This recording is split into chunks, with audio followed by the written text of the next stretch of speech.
Hi, I'm Britton Taylor, and you're listening to Verse by Verse.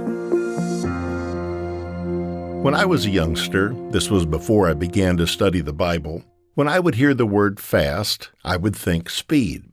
I would think of a foot race or maybe a fast car. I am older now, and I've been blessed to have studied the Bible for many decades. I've learned so many valuable things by studying the Bible, and I've learned so many things about myself when I turn to the Scriptures. Now, when I hear the word fast, I think of something very different than only a foot race or a contest.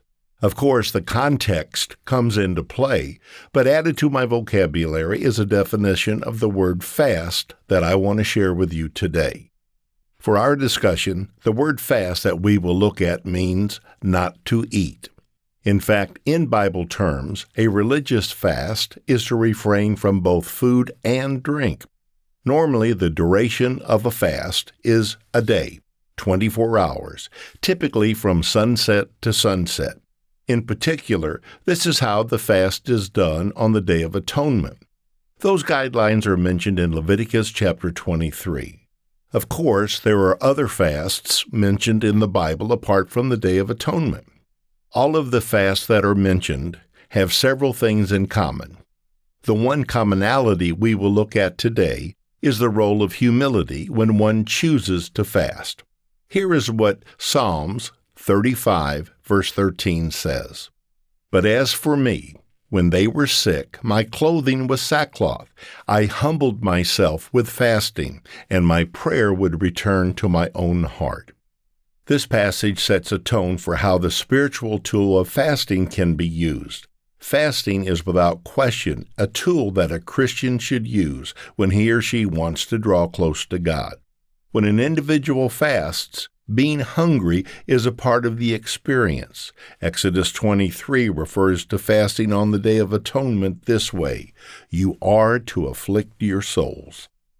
When you don't eat and don't drink for a protracted period of time, you will be hungry, and you will be thirsty, and you will be in a physically weakened state. That's all a part of the process of being made humble. We are human beings, and we have to eat and consume water to sustain life. When we deny ourselves food and drink, we are physically diminished. We realize that we are just that, physical. We don't compare to the glory, power, and strength of our Father in heaven. He is spirit, and we are not. God possesses all power and glory. When we fast, things are put in proper perspective. We rely on God to maintain us spiritually, as we rely on food and drink to maintain us physically. Yes, I feel really low when I fast, but that's a good thing. I need to be humbled because I do not always have a humble approach to life and to my relationship with God. Fasting is a tool that has been presented to me in Scripture. We reap handsome rewards when we embark on a spiritual fast, wanting to become humble in the eyes of God. If you haven't fasted for a while, or if this fast will be your first time, either way, let me encourage you to use fasting to seek closeness to our Father as we are humbled before Him. Verse by Verse is a companion podcast to the Daily Bible Verse blog, which you can find on the Life, Hope, and Truth Learning Center. Check out the show notes for more.